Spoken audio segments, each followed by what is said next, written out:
بسم اللہ الرحمن الرحیم۔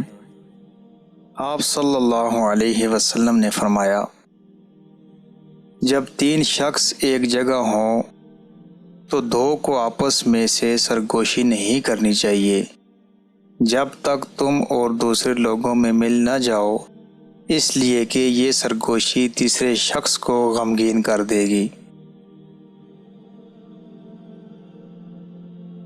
جس مرد مومن کی کسی عورت کے حسن و جمال پر پہلی دفعہ نظر پڑ جائے، پھر وہ اپنی نگاہ نیچی کر لے اور اس کی طرف دوبارہ نہ دیکھے، تو اللہ تعالیٰ اس کو ایسی عبادت نصیب فرمائیں گے جس کی وہ لذت و حلاوت محسوس کرے گا۔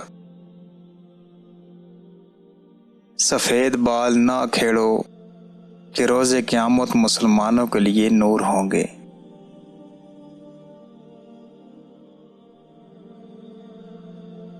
رسول اللہ صلی اللہ علیہ وسلم نے فرمایا، بے شک اللہ تعالیٰ نہ تمہارے جسموں کو دیکھتا ہے اور نہ تمہاری صورتوں کو، اس کی نظر تو تمہارے دلوں پر رہتی ہے اور وہ تمہاری نیتوں کو جانتا ہے۔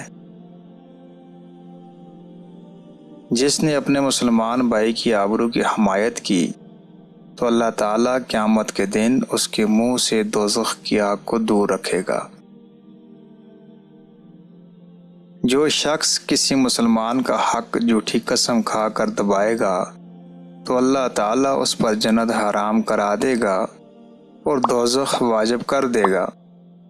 ایک شخص نے عرض کیا، یا رسول اللہ صلی اللہ علیہ وسلم، اگر وہ معمولی سی چیز ہے؟ آپ نے فرمایا، اگرچہ پیلو کی لکڑی ہی کیوں نہ ہو۔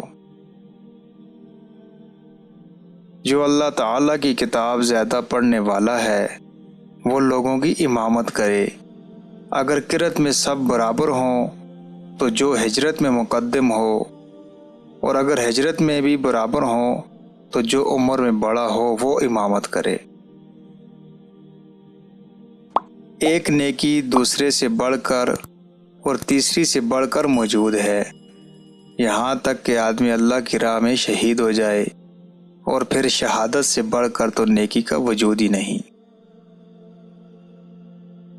جو لوگ اندھیرے میں مسجدوں میں بکثرت جاتے ہیں، انہیں قیامت کے دن پورے نور کی خوشخبری سنا دو۔